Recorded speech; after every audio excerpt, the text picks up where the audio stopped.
bagus Pak.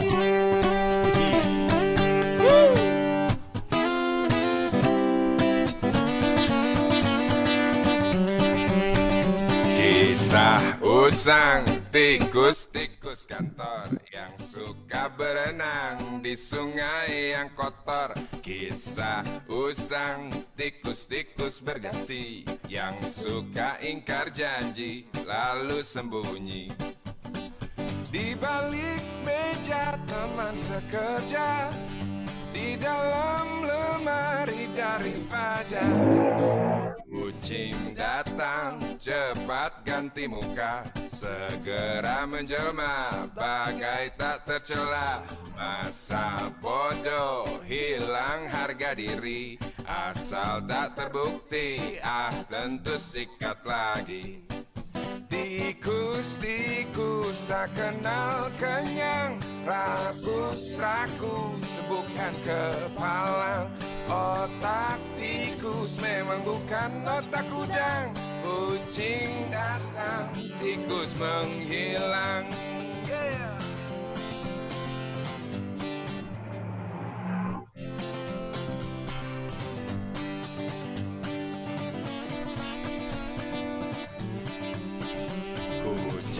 Kucing yang kerjanya molor, tak ingat tikus kantor datang menteror. Cerdik licik, tikus bertingkah tengik, mungkin karena sang kucing pura-pura mendelik. Tikus tahu sang kucing lapar, kasih roti jalan pun lancar. Memang sial sang tikus teramat pintar, atau mungkin si kucing yang kurang ditata. Tikus-tikus tak kenal kenyang, rakus-rakus bukan kepala. Otak tikus memang bukan otak udang. Kucing datang, tikus menghilang. Yeah.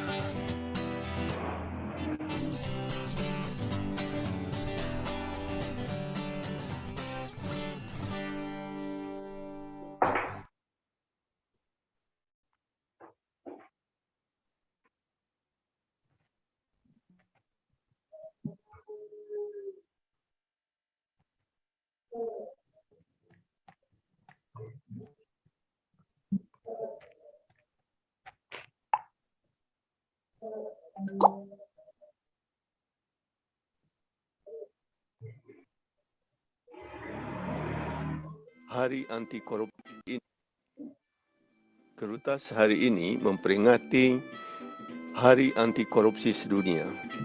Sharing session yang kita bahas hari ini adalah mendidik kejujuran dengan kasih sayang. Kejujuran adalah inti untuk menghindari korupsi. Kejujuran adalah alat utama untuk membuat sukses seseorang di dalam berkarir. Oleh karena itu, bagi guru sangat penting mendidik anak-anaknya untuk jujur, agar melahirkan generasi-generasi yang nantinya berprestasi hebat, tapi tetap dengan jujur dan tidak tergiur untuk korupsi. Dalam rangka Hari Anti Korupsi, mari kita semangat menjaga kejujuran, keterbukaan, dan komitmen kita dalam setiap langkah baik kita. Guru Indonesia Anti Korupsi, guru berkualitas, jayalah Indonesia. Pada dasarnya semua anak itu baik, menginginkan hal yang baik dengan cara yang baik. Namun terkadang kita mendapati anak didik kita yang mencontek ketika ujian. Sebenarnya niat dia itu baik, yaitu ingin mendapatkan nilai yang baik, yang bagus. Cuma ketika waktunya harus ujian, mungkin dia tidak menemukan alternatif lain untuk bisa menyelesaikan soal ujiannya kecuali mencontek agar dapat nilai yang bagus. Nah, perilaku mencontek ini bisa saja dia lakukan selain agar nilainya bagus, juga agar tidak malu ke teman-temannya, karena ini bisa merusak eksistensi dia misalnya, atau agar tidak dimarahi gurunya, atau agar tidak dimarahi orang tuanya. Kan suka sekali para orang tua itu menuntut anaknya punya nilai bagus semua di semua pelajaran. Kalau nilai kecil, marahlah mereka. Bila ini motivasinya, berarti dia merasa terancam. Bila mendapatkan nilai jelek, maka dia mencontek, terpaksa karena merasa terancam. Atau dia mencontek karena dia memang tidak siap ujian, karena belum belajar. Mungkin ada sebab yang membuat dia belum punya waktu untuk belajar, karena sakit misalnya, atau sebab lain. Ini yang harus diselesaikan agar dia bisa lebih siap untuk ikut ujian. Atau dia sebenarnya sudah belajar, cukup waktu belajarnya, sudah keras belajarnya, sudah tepat bab yang dipelajari itu yang diujiankan, tapi merasa belum siap ujian juga, yang kemudian mencontek.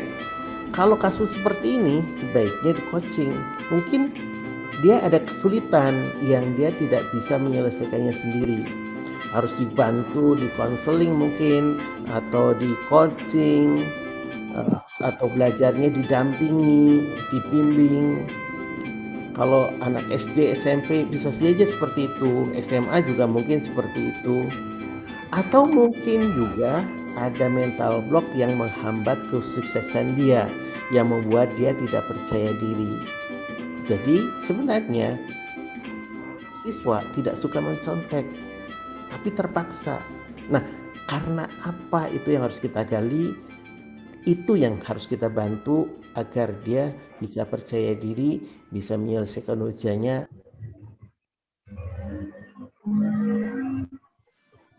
Kerutas hari ini memperingati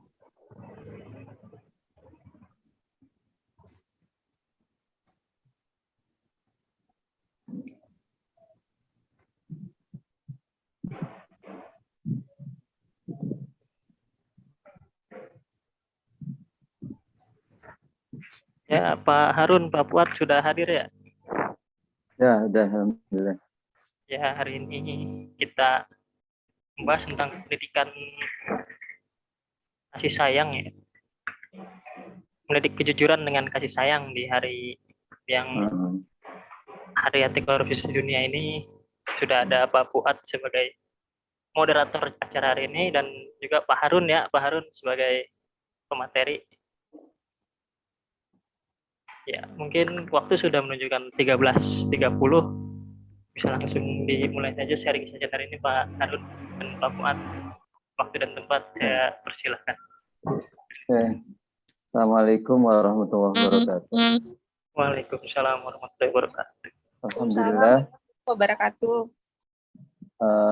Kita bisa ketemu lagi. Mudah-mudahan ini forum yang bisa berkah pada kita, sehingga kita bisa mengamalkan nilai-nilai untuk sebagai guru maupun sebagai umat dalam melakukan kehidupan dunia ini. Bapak dan Ibu, tanpa saya menghilangkan rasa hormat, saya tidak bisa menyebut satu persatu. Kita pada hari ini memperingati Hari Anti Korupsi Sedunia. Disebut dengan kenapa lahir Anti Korupsi Dunia. Itu adalah untuk menumbuhkan kesadaran agar kita tidak toleran terhadap segala bentuk dan jenis korupsi. Untuk apa katanya? Untuk menunjukkan ketangguhan dan integritas masyarakat. Nah, ini. Dan isu dalam kali ini di PBB sendiri yang diangkat adalah role and responsibility, tugas, peran dan tugas dari masing-masing individu. Yang muda, yang tua, laki-laki, perempuan, bahkan individu itu tidak hanya perorangan, tapi selembaga untuk tackling corruption, jadi menangani korupsi. Nah, topik hari ini adalah mendidik kejujuran dengan pedagogi. Ini kejujuran untuk apa? Tadi apa? Kejujuran untuk menanam kejujuran untuk menangani korupsi, kaitannya ke situ. Nah, ini pertama yang ingin nanti Pak Harun akan bisa memberikan banyak hal tentang mengapa kejujuran dan kemudian bagaimana kejujuran diajarkan dalam manifestasi, terutama dalam konteks paling mendasar adalah di dalam dunia persekolahan. Yang sering kita lihat misalnya, paling gampang lah nyontek lah. Nyontek itu yang bagian yang penting, dan bagaimana nanti mengatasi hal itu. Dan juga kalau ada yang terjadi seperti itu, bagaimana mengatasinya? Apakah mereka akan dihukum sampai hancur-hancuran atau ada cara lain? Nah, kesempatan ini akan kita diskusikan pada siang hari ini. Nanti kalau ada Bapak dan Ibu pertanyaan, akan diajukan. Ini forum bincang ya. Jadi ya serius, tapi tidak terlalu formalis tentu. Jadi kita bisa ngobrol-ngobrol dan bisa langsung. Silakan, Pak Harun. Baik. Bismillahirrahmanirrahim. Assalamualaikum warahmatullahi wabarakatuh. Waalaikumsalam. Alhamdulillah. Alhamdulillahilladzi alafa baina qulubina.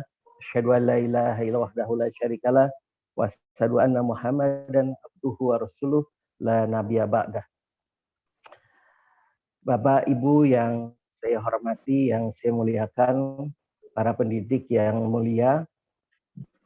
Para pendidik adalah orang-orang yang bekerja di pintu sorga, karena para pendidiklah yang mengarahkan manusia, mengarahkan anak-anak didiknya, siswa-siswanya ke jalan yang benar, ke jalan yang baik, dengan cara yang baik.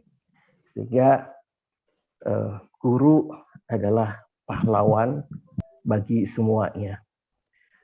Yang luar biasa adalah ketika terjadi peperangan dan Rasulullah berhasil menangkap beberapa orang yang kemudian menjadi tahanan. Tahanan ini dibebaskan oleh Rasulullah dengan syarat sederhana, yaitu mau mengajarkan, mau mendidik orang lain agar bisa membaca. Artinya, guru adalah hal yang penting banget dalam sebuah peradaban.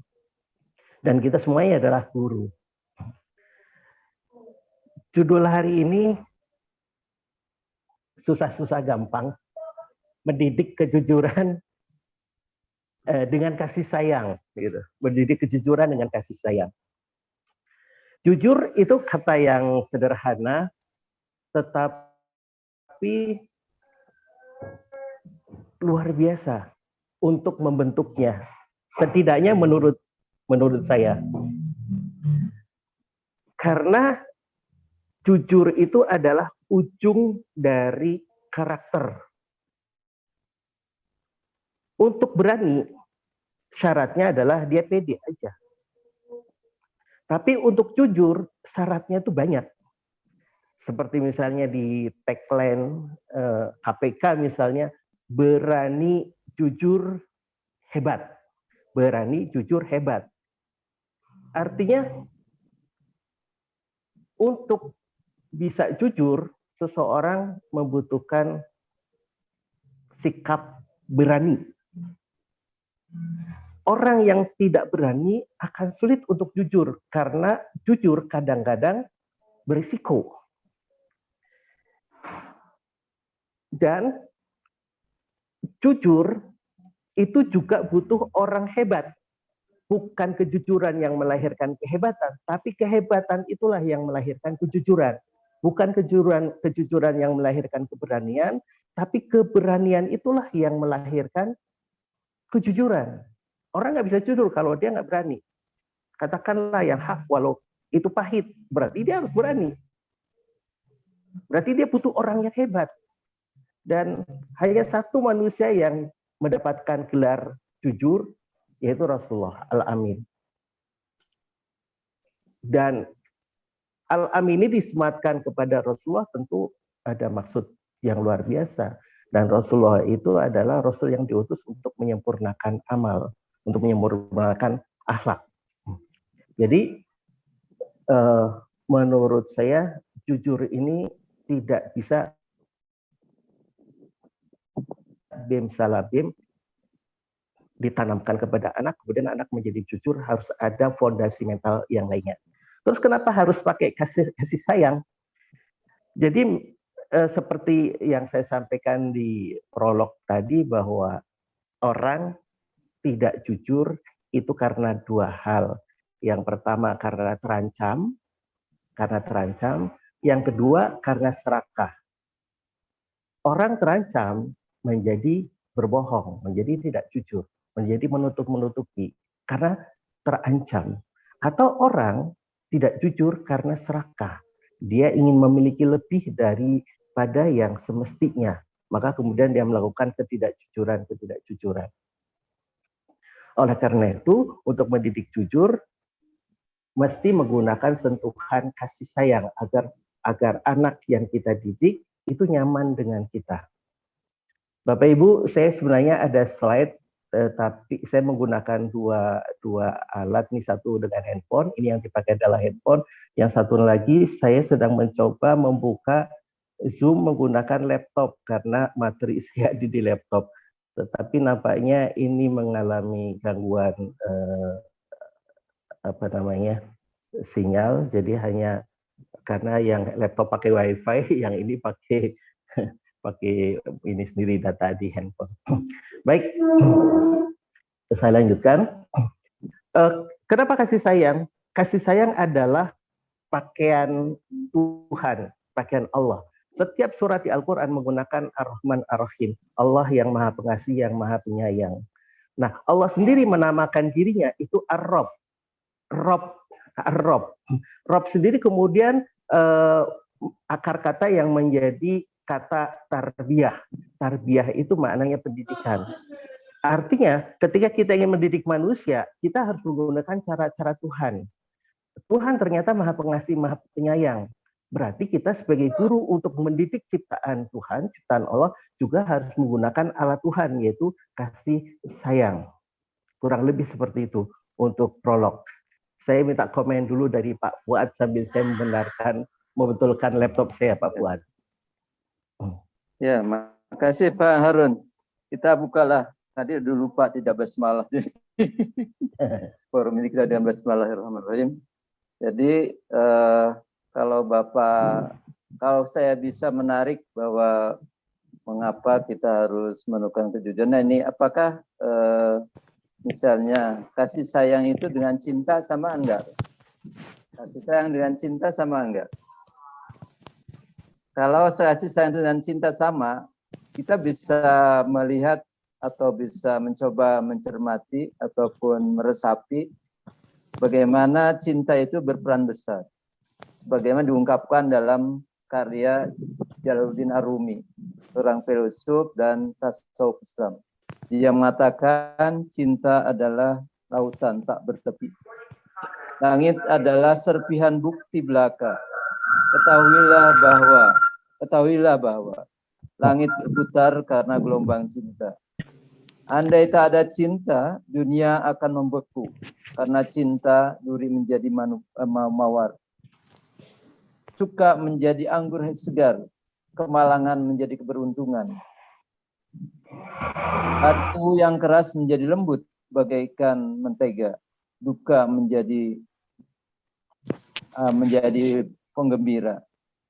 Hantu berubah menjadi malaikat. Singa dan menakutkan seperti tikus. Sakit jadi sehat, amarah berubah menjadi keramahan. Jadi kalaulah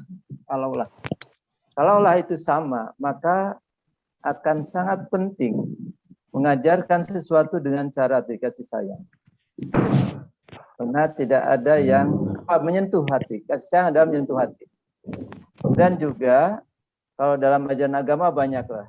Sampai Rasulullah mengatakan, siapa yang rahmatku, kata Allah, maka sebarkanlah kasih sayang. Nah ini, jadi bagaimana ini mengajarkan kejujuran dengan kasih sayang. Bagaimana dalam metodenya, pendekatannya seperti apa, ini yang perlu dilakukan. Sehingga yang jadi persoalan besar sekarang itu di dunia barat maupun di kita, bagaimana menggugah hati sehingga tidak keras, muncul kesantunan, sayang dan satu sama lain. Dalam bahasa Arab sayang itu bisa sapakoh juga, kasih sayang seperti itu. Nah ini barangkali penting ini kan. Arun ya. Jadi di mana tuh yang menyentuh? Jadi pengalaman Bapak dan Ibu guru mungkin penting juga di sini. Menyentuh anak. Karena dengan kekerasan tidak mungkin. Disiplin dengan formal itu bisa menimbulkan kekakuan. Ini juga. Tapi bagaimana menyentuh hati anak itu sendiri? Terlebih dalam era sekarang, anak-anak sekarang. Di era digital ini. Mereka sudah dengan dunianya dan dunia digital ini membentuk perilaku dia, begitu mereka yang berbeda dengan masa generasi saya yang on-track seperti ini. Ini Pak. Jadi bagaimana ini? Jadi dalam sekarang ini mungkin banyak pengalaman Bapak dan Ibu guru menyentuh anak-anak muridnya atau peserta didiknya sehingga dia yang tadinya melakukan menyimpang bisa menjadi baik. Tapi mungkin tidak sempat direkod ataupun diolah kembali. Nah, dalam ucapan itu inilah. Itu Pak Arun menurut saya. Saya sambil berusaha untuk slide-nya. Tapi nggak apa-apa lah kalau begitu. Jadi Bapak Ibu yang berbahagia, saya praktisi yang sering berurusan dengan anak-anak yang bermasalah. Jadi saya ingin sampaikan yang praktis-praktis saja. Jadi pada dasarnya memang kita ketika mendidik, baik sebagai orang tua maupun kita sebagai pendidik, memang harus mengajarkan atau mendidik anak dengan kasih sayang, dengan cinta, apapun namanya itu, dengan hati, teaching by heart, atau apapun lah, ya kurang lebih begitu, kurang lebihnya. Nah, yang sering adalah Bapak Ibu, ketika kita mencoba untuk mengajar dengan kasih sayang, kadang-kadang kita nggak nyambung, apalagi saya generasi X gitu ya. Kemudian sekarang yang anak SMP, SMA, dan mahasiswa itu generasi Z. Yang kelas 5 itu sudah generasi Alpha. Ketika beda generasi, ternyata wujud kasih sayang itu berbeda. Nah, ini yang harus diperhatikan. Dan ini dialami saya di sekolah saya generasi X mengajar anak-anak generasi Z terakhir. Bentuk kasih sayangnya itu ternyata berbeda. Ada satu cerita yang semoga ini bisa diambil pelajaran. Suatu saat saya punya klien, anggap sajalah klien saya namanya Ibu Ice. Ibu Ice ini datang kepada saya kemudian cerita, Mas Harun tolong saya, anak saya kenapa menjadi berani kepada saya? Kenapa anak saya itu melawan kepada saya? Padahal kurang apa saya? Jadi Ibu Ice ini adalah pebisnis wanita yang luar biasa. Jadi keliling-keliling Jawa Barat, Jakarta, dan seterusnya untuk bisa mendidik, menyekolahkan anaknya. Anggaplah anaknya itu namanya Angga, gitu ya. Nah, jadi diberikan semuanya. Kemudian tolonglah Mas Harun. Akhirnya saya menemui Angga. Ketika saya ketemu dengan Angga, kemudian karena sudah kenal di masjid, karena kebetulan Angga ini adalah belajar Iqra-nya dengan saya berdialog dengan Angga. Angga, tahu nggak, mama kamu tuh sayang banget loh ke kamu. Buktinya mama kamu tuh beliin semua barang-barang yang ada di kamar kamu. Aku udah lihat kok kamar kamu seperti apa. Di situ banyak barang-barang elektronik yang terbaru. Bahkan kalau di Bandung ada rumah makan baru, pasti Angga diajak ke situ. Kenapa saya mengatakan pasti? Karena saya juga pernah diajak begitu. Ada rumah makan baru diajak ke situ. Nah, singkat cerita Bapak Ibu, ketika saya bertanya, kenapa Angga melawan mama? Kenapa Angga itu nggak sayang ke mama? Padahal mama itu sayang banget ke Angga. Buktinya barang-barang sekolahnya bagus, jemputannya bagus, dan seterusnya. Angga dengan enteng mengatakan, tidak, mama tuh nggak sayang sama aku. Loh, itu buktinya barang-barang yang di kamar kamu bagus kan? Angga itu mah maunya mama saja, bukan maunya aku. Terus Angga pinginnya mama seperti apa untuk nunjukin bahwa mama itu sayang ke kamu. Kalau memang mama sayang aku, kata Angga, mestinya ketika aku pulang sekolah, mama nyambut dong. Angga sudah pulang, ada PR apa? Sini mama bantuin. Nah, dari cerita ini ayah bunda, saya biasa ayah bunda, Bapak Ibu, dari kisah ini, dari pengalaman saya ini, Bapak Ibu, ternyata bentuk kasih sayang itu kadang-kadang suka nggak match. Di sini di cerita ini Ibu Ice itu memberikan kasih sayang dengan memberikan semua yang dia bisa beli, yang bagus-bagus. Tetapi ternyata Angga bukan itu kebutuhan kasih sayangnya. Bentuk kasih sayang Angga itu bukan itu. Bentuk kasih sayang Angga itu cukup ketika Angga pulang disapa sama mamahnya. Angga, udah pulang, ada PR nggak? Sini mama bantuin. Cuman itu aja. Jadi bentuk kasih sayangnya itu sekedar Angga pinginnya kalau memang Angga merasa disayang mama, kalau mamahnya bantu mengerjakan PR-nya, sesederhana itu. Dan ini menjadi pengalaman buat saya ketika mengajar. Ternyata kita harus mematchingkan antara kita dengan murid kita. Menurut kita kasih sayangnya itu bentuknya apa, tapi menurut murid kita mereka tuh wujud kasih sayangnya itu apa. Ini hal sepele, tapi kadang-kadang ini menjadi hal yang bisa memblocking komunikasi kita dengan anak-anak. Kalau kita ingin mengajar dengan hati dengan anak-anak, tapi kita tidak mengerti anak-anak kita maunya apa, pengennya gaya belajarnya seperti apa, maka tidak bisa kita berkomunikasi dengan anak. Kalau kita tidak bisa berkomunikasi dengan anak, tentu akan sulit kita mendidik atau mengajar atau apapun, apalagi membentuk karakter. Nah, jadi mendidik kejujuran dengan kasih sayang atau mendidik karakter apapun dengan kasih sayang, pertama adalah kita dengan anak didik kita menyepakati bentuk kasih sayang yang mereka inginkan itu apa. Kata Rasulullah, ketika engkau mendidik anak-anak, maka jadilah engkau seperti anak-anak. Jadi bukan menggunakan bahasa kita, tetapi menggunakan bahasa dalam tanda petik bahasanya, menggunakan bahasa anak-anak. Itu satu. Itu berdasarkan pengalaman.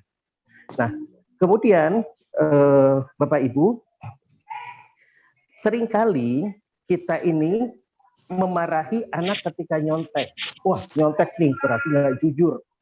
Wah, ini kalau nggak jujur, makanya Indonesia kacau. Karena udah masih kecil, aduh udah nggak jujur, nyontek dan lain sebagainya. Jadi ini memang memperingati Hari Anti Korupsi, tapi karena konteksnya pendidikan, jadi saya berbicaranya pendidikan sajalah gitu ya. Karena disinilah fondasinya. Bangsa ini akan menjadi bangsa yang jujur atau tidak, kita lihat sistem pendidikan kita. Nah, Bapak Ibu, seringkali kita menjudge anak, kita menghakimi anak itu dari perilakunya, Ini sebenarnya ada slide, lupakanlah slide. Sebenarnya kalau di slide ada gambarannya, jadi enak begitu yang lihatnya. Tapi nggak apa-apa lah. Ini teman saya lagi. Jadi seringkali kita menghukum anak, menghakimi anak itu dengan melihat perilakunya. Udah, boleh dikesiniin laptopnya. Udah lihat. Nah, udah nih. Udah kelihatan itu. Udah kelihatan ya. Sebentar ini apa? Bapak Ibu, alhamdulillah kebetulan ada kawan di kantor. Saya nggak libur nih, walaupun yang lain libur. Ininya dibesarinya mana? Maaf, ada gaptek mana? Bentar. Jadi seringkali kebanyakan kita itu menilai anak dari perilakunya. Padahal perilaku itu adalah ujung dari proses yang di dalam.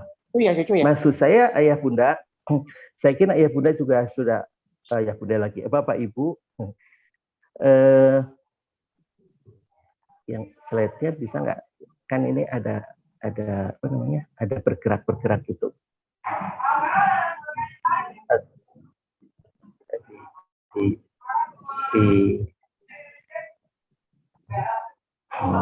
Ya udahlah, nggak apa-apa begini.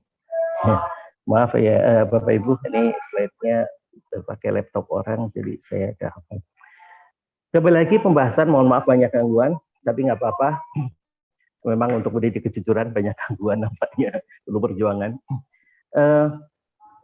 Bapak Ibu, ternyata kita punya dua dunia. Saya kira Bapak Ibu juga sudah tahu hal ini, bahwa kita punya dua dunia. Dunia yang kelihatan, dunia nyata, yaitu dunia perilaku, dan dunia yang tidak nampak, yaitu dunia internal. Perilaku itu sebuah perilaku itu dimulai dari attitude, tetapi attitude itu adalah hasil dari keputusan di self-talk. Di self-talk inilah terjadi pergolakan antara saya nyontek atau tidak nyontek.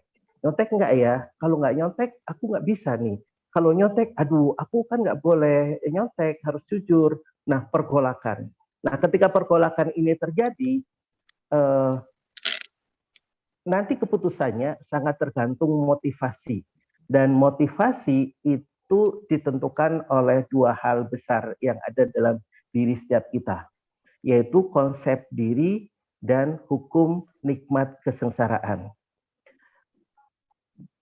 Wah, saya ujian, belum siap. Ada peluang untuk nyontek karena gurunya tidak mengawasi dengan baik, karena gurunya main handphone misalnya. Wah, kalau saya nyontek, nilai saya bagus. Nilai bagus adalah kenikmatan. Kalau saya nggak nyontek, nilai saya jelek. Nilai jelek adalah kesengsaraan. Sehingga ketika hukum nikmat dan kesengsaraan ini diterapkan ketika mengambil motivasi, maka ketika gurunya tidak mengawasi dengan baik dan benar, bisa jadi anak ini akan nyontek. Karena nyontek nilai bagus itu kenikmatan. Nilai bagus tidak dimarahi guru, tidak dimarahi orang tua, dan keren ya di mata teman-teman, itu kenikmatan. Maka bisa jadi kecenderungan anak akan nyontek. Tetapi ada hukum konsep diri. Konsep diri inilah yang akan mengendalikan, oke, aku nyontek, tapi aku kan harus jujur. Aku muslim, aku beragama, aku taat, aku anak soleh. Masa sih nyontek? Nanti hukum nikmat kesengsaraan, udahlah nyontek aja, jadi praktis. Nanti konsep diri akan mengatakan, oh enggak, aku punya value, aku punya rule. Kalau aku nyontek hari ini, berarti aku membohongi diriku. Kalau aku nyontek, berarti aku membohongi semua orang, dan seterusnya, dan seterusnya. Intinya, sebuah perilaku ketika dibongkar di dalamnya, di situ itu banyak hal yang mempengaruhi di self-talk. Ketika self-talk ini sudah memutuskan untuk nyontek atau tidak nyontek, barulah menjadi sikap, oke, saya nyontek, atau oke, aku tidak nyontek. Kalau misalnya aku nyontek, maka perilaku akan berjalan di situ. Akan ngumpulin catatan, akan nyelipin catatan di baju, akan melihat kanan kiri, dan sebagainya. Itu jadi perilaku. Tetapi yang menentukan adalah sebenarnya di dalam. Jadi untuk menanamkan kejujuran, mau tidak mau kita harus membongkar sisi dalamnya anak-anak kita. Dan hukum nikmat kesengsaraan, termasuk konsep diri, citra diri itu dibentuk dari persepsi.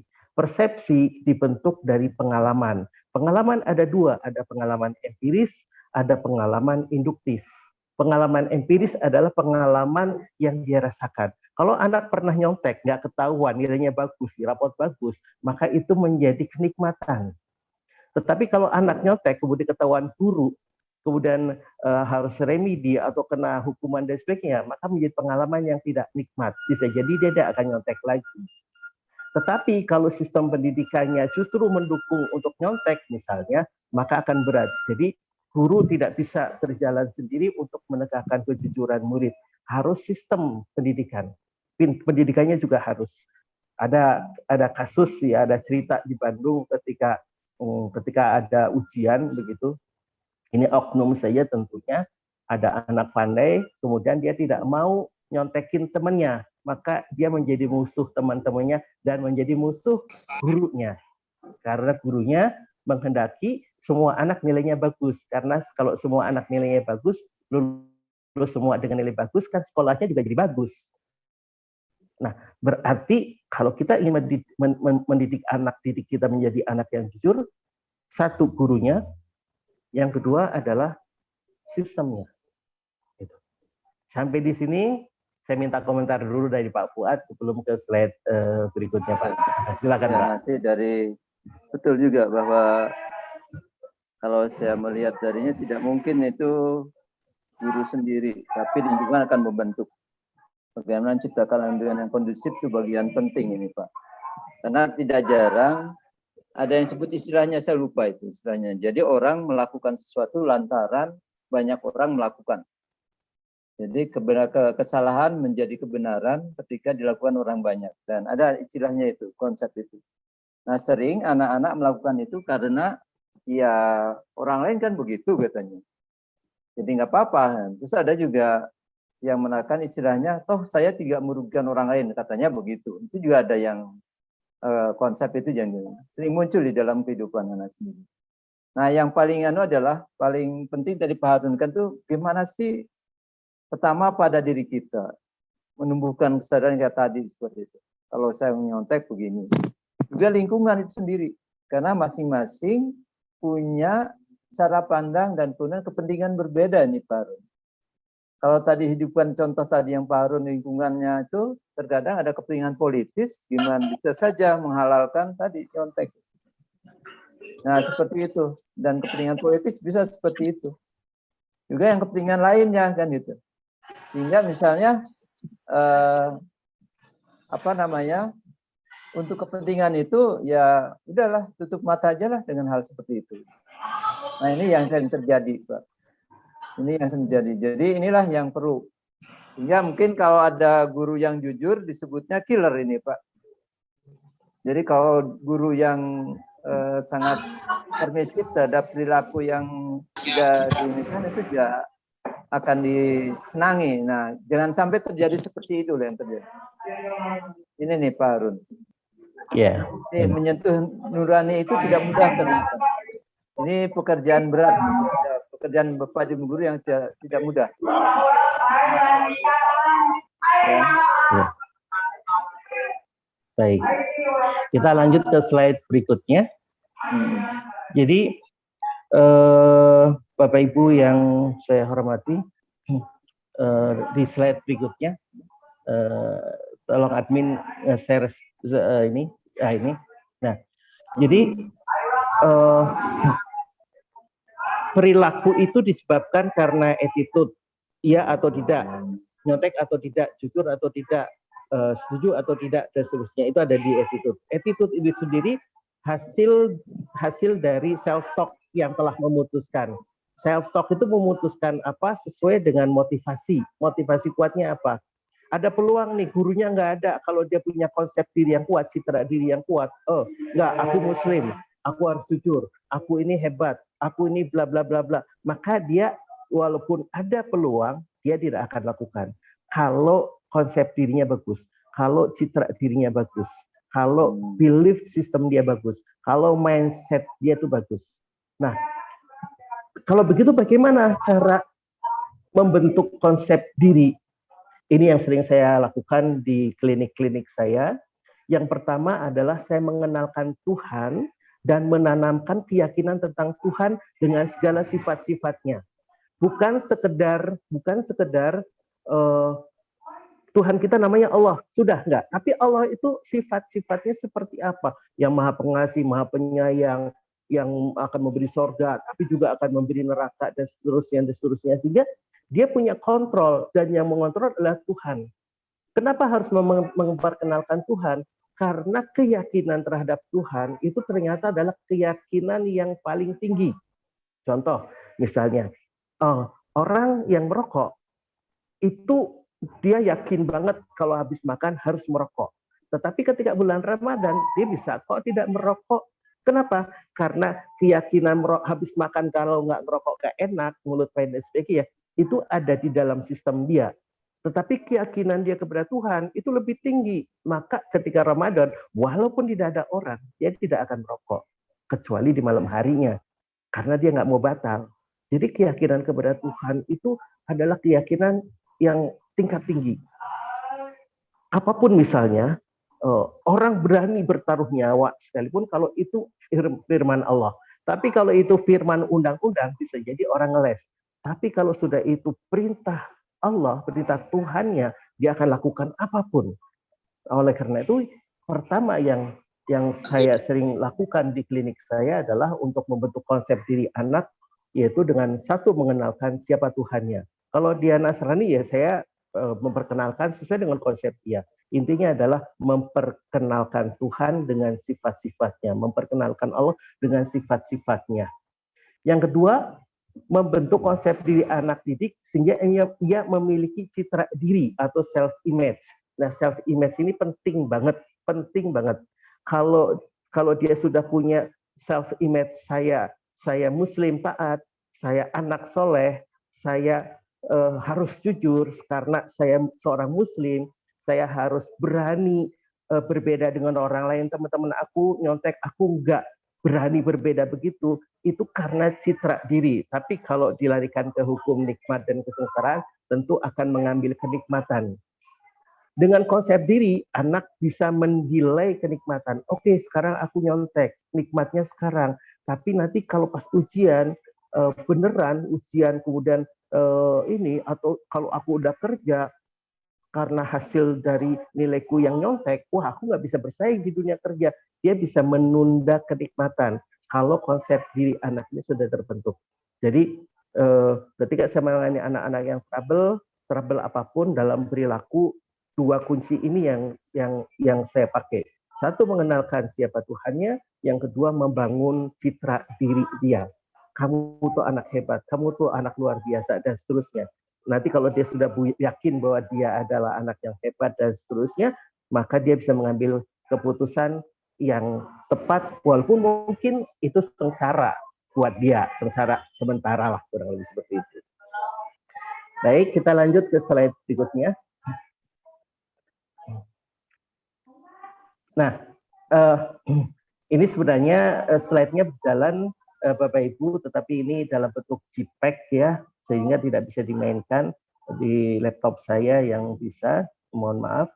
Nah, untuk membentuk konsep diri anak, yang saya lakukan di awal-awal adalah saya melakukan asesmen. Jadi di sekolah saya di sini, SMP Al-Fatih Bandung, semua anak di asesmen. Setidak-tidaknya ada 2 asesmen yang saya berikan. Yang pertama adalah tes potensi sukses. Yang kedua, tes skala kematangan. Di tes potensi sukses ini, itu ada 12 item. Tes skala kematangan itu ada 11. Kenapa harus memahami kematangan anak? Karena kalau anaknya belum matang, berarti kita matangkan dulu. Tanggung jawabnya sejauh mana? Integritasnya sejauh mana? Semangat berprestasinya sejauh mana? Inisiatif dan kreativitasnya sejauh mana? Penghargaan kepada pihak lain seperti apa? Pengendalian dirinya sudah di level berapa? Karena menjadi penting kita tahu anak ini bisa mengendalikan diri atau tidak. Kemudian ketegasan dia. Kalau dia tegas, temannya nyontek, dia nggak akan nyontek. Dia tegas pada dirinya. Kemudian kemampuan adaptasi. Ketika dia tidak nyontek, temannya nyontek misalnya, dia tetap bisa beradaptasi dengan teman-temannya. Bukan untuk nyontek, tapi dia berbeda dengan temannya, tetapi masih bisa bersosialisasi. Kemudian percaya dirinya sejauh mana, toleransi dan peduli lingkungannya seperti apa, efisiensi pekerjaannya seperti apa. Ini dianalisis semua. Kemudian potensi suksesnya sejauh mana sih? Dari pengalaman, ternyata ketika seorang anak memiliki potensi sukses yang tinggi, dia lebih gampang diajak untuk menjadi pintar. Dia lebih gampang diajak untuk menjadi benar.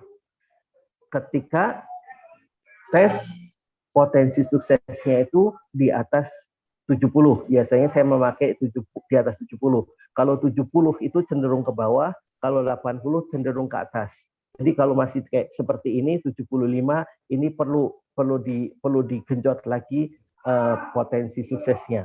Jadi seperti yang saya tadi ceritakan, kisah tentang Mamah Ice dan Angga gitu, yang berbeda persepsi tentang makna sayang itu. Dengan kita memahami ma bi anfusihimnya anak-anak, sesuatu yang ada di dalam jiwa anak-anak, maka kita akan lebih bisa melakukan pendekatan kepada anak-anak. Kita menjadi ngerti, oh anak ini tanggung jawabnya kurang, berarti perlu dilatih di sini. Oh integritasnya rendah, oh perlu apa nih yang harus dikuatkan. Mungkin pemahaman dia konsep Tuhan mungkin kurang, sehingga dia tidak memiliki integritas. Dan seterusnya, semangat belajarnya dan seterusnya. Biasanya ini. Jadi ketika kita membedah jiwa anak-anak memutuskan untuk menjadi baik atau tidak baik sangat tergantung motivasi apa yang dia ambil. Motivasi itu sendiri lebih mudahnya ada dua, ada citra diri, ada self image, dan ada hukum kenikmatan dan kesengsaraan. Dan semuanya ini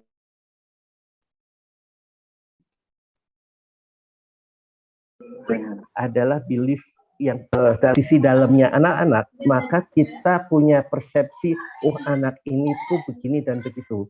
Kemudian, oh anak ini punya persepsi terhadap kejujuran tuh ini dan itu. Setelah kita tahu tentang sedikit banyak tentang persepsi anak tentang kejujuran, tentang keberanian dan seterusnya, baru kita bisa otak-atik rumusnya itu. Kurang lebih seperti itu, Pak Fuad. Oke. Silakan Pak Fuad dikomentari. Bapak, Ibu Guru, sebelumnya barangkali ada pertanyaan. Jadi tadi sangat mendasar apa yang harus kita lakukan. Pada awal tadi melakukan asesmen, jadi mengenali anak kita, murid kita dari segala aspek. Kemudian baru melakukan satu pendekatan apa yang diperlukan untuk menimbulkan tadi sikap-sikap positif ini sendiri. Saya hanya itu Pak. Jadi pengalaman selama ini yang Pak Harun lakukan, bagaimana tuh proses menggali itu sendiri?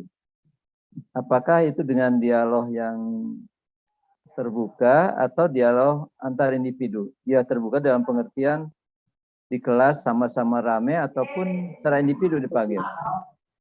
Kemudian juga kalau ada anak yang salah, yang saya sering katakanlah ada nyontek.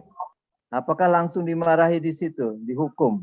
Kemudian atau ada cara lain sehingga yang sering dikatakan dalam pendidikan tuh menimbulkan kesadaran bahwa apa yang dilakukan itu salah. Sehingga membangun itu sehingga dia bahasa agamanya itu bertobat lah. Salah tapi mengakui kesalahan untuk berbuat baik. Di situ. Nah, gimana pengalaman selama ini? Ya, baik. Baik Pak Fuad, slide berikutnya. Jadi Bapak Ibu guru dimanapun berada, ketika awal pembelajaran memang kami melakukan asesmen. Setelah kita tahu, kemudian kita melakukan pemetaan secara global, kekurangannya apa, kelebihannya apa. Setelah itu nanti kita melakukan semacam training kepada anak-anak. Kalau aplikasi ke sekolah, jadi di masa orientasi kita langsung membentuk citra diri. Nah, membentuk citra diri ini sangat berhubungan dengan dengan visi sekolah. Visi sekolah. Kebetulan kalau di SMP Al-Fatih ini adalah membentuk pemimpin-pemimpin muda. Jadi langsung pemimpin muda itu kita sematkan kepada anak-anak. Para pemimpin, apa kabar? Gitu. Jadi udah ditanamkan kalian adalah pemimpin. Nah, nanti kalau kalian pemimpin berarti kalian mesti melakukan ini. Jadi dari awal memang kita sudah membentuk mereka untuk positif dulu. Di slide berikutnya, tolong. Jadi menanamkan yang positif dulu. Nanti ketika proses berjalan, ya, kadang ada anak yang keluar dari apa yang kita inginkan. Misalnya tidak jujur. Nah, ketika tidak jujur ini, dari satu kelas itu yang tidak jujur itu berapa? Misalnya yang tidak jujur cuma satu, ya kita panggil yang tidak jujur itu. Kita panggil, kita tanya, tadi bisa nggak soalnya bisa nggak mengerjakan? Oh, aku nggak bisa. Terus apa yang kamu lakukan ketika tidak bisa? Kan kita tahu dia nyontek. Tapi kita nggak langsung ke situ. Kesulitannya apa? Terus, tadi kamu nyontek ya? Kenapa nyontek? Kenapa nyontek? Jadi nadanya nada sedih. Bukan nada tinggi, penuh kebencian, tapi nada sedih. Kenapa nyontek? Karena anak sekarang kan generasi Z. Generasi Z itu nggak suka dimarahi. Generasi Z itu nggak suka didikte. Jadi kita berempati aja kepada dia. Kenapa kamu nyontek? Belajar nggak semalam? Apa sih kesulitannya? Nah, setelah tahu kesulitannya apa, baru kita bantu di situ. Jadi kita tidak berorientasi pada hukuman. Hukuman itu nggak penting. Yang penting anak itu berubah. kalaupun kita menegakkan hukuman tapi anaknya nggak berubah kan percuma juga. Nah, setelah kita misalnya ternyata yang nyontek 50%. Wah, kalau yang nyontek 50% berarti doktrin perilaku baik perlu diulangi lagi. Jadi bisa saja kita membuat grup coaching untuk membahas itu. Tadi soalnya terlalu sulit ya. Oh, kok banyak ya yang saling sotek-sotekan. Waduh, kok jadi sedih ya Pak Guru ya. Masalahnya apa sih? Kok masa nggak bisa sih, kan udah diajarin ini. Coba ceritakan masalahnya apa. Nanti ditanya satu persatu. Dan sebelumnya memang kita sudah tahu gaya belajar setiap anak itu seperti apa. Makanya perlu ada asesmen di awal. Jadi setelah kita tahu, oh mungkin memang soalnya sulit sehingga membuat anak menjadi nyontek, saling bertanya begitu, contek-contekan. Tapi kan perilaku itu tetap tidak bisa dimaafkan. Maka kita tuntut dia itu berubah. Tidak dimaafkan bukan berarti dihukum, tetapi kita betulkan, nggak bisa begitu lagi. Nanti baru cerita sebab akibat. Kalau kamu sering nyontek, nanti kamu nilainya nggak asli. Ketika nilainya nggak asli di rapot itu bukan kamu yang sebenarnya. Coba jadilah kamu yang sebenarnya seperti apa. Tapi kalau kamu kebiasaan nyontek, jago nyontek, kemudian kamu lulus, nanti kamu ketika mau masuk SMA, karena SMP ini, kalau masuk SMA, di SMA ada ujian, kamu nggak bisa loh masuk SMA yang bagus. Kalau nggak bisa masuk ke SMA yang bagus, nanti nggak bisa loh masuk ke perguruan tinggi yang bagus. Kalau nggak bisa masuk ke perguruan tinggi yang bagus, nggak bisa loh dapat kerja yang bagus. Jadi satu perbuatan kita jembrengkan, gitu, kita jelaskan dampaknya itu apa, akibatnya itu apa. Akibatnya tidak cuma nilai di rapot yang bagus, tapi enggak, justru ke belakangnya tuh nih.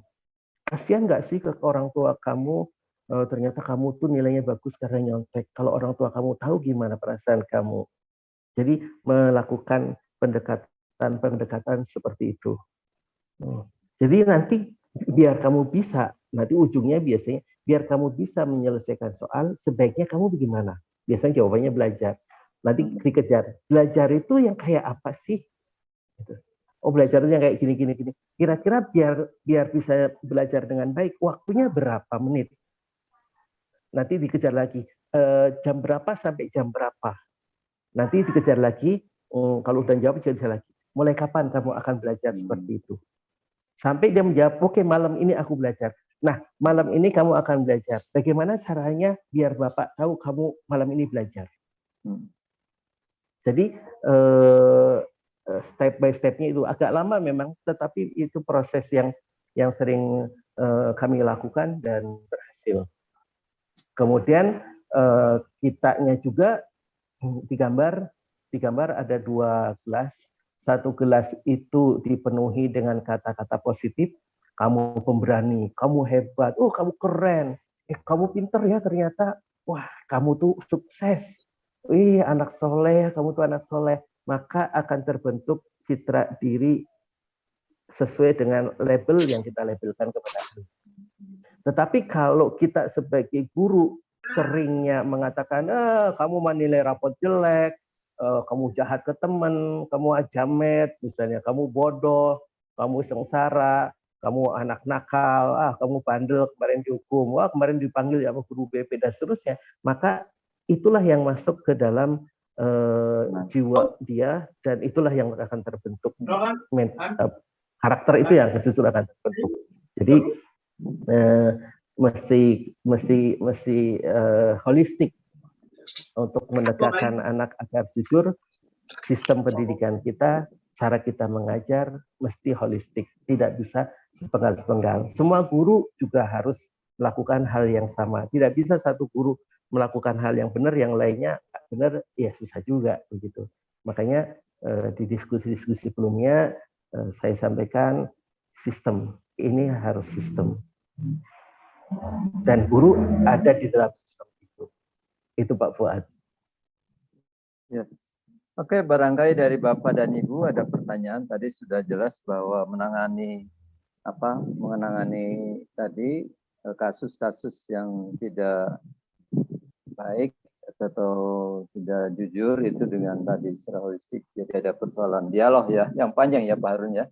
Butuh dialog yang panjang sehingga terjadilah hubungan yang antara individu dengan orang terbuka ya. Perlu ada keterbukaan, efektif komunikasi. Nah, barangkali ada pertanyaan dari Bapak dan Ibu tentang ini, bagaimana menangani kasus kayak tadi kasus tidak jujur, nyontek atau dan lainnya.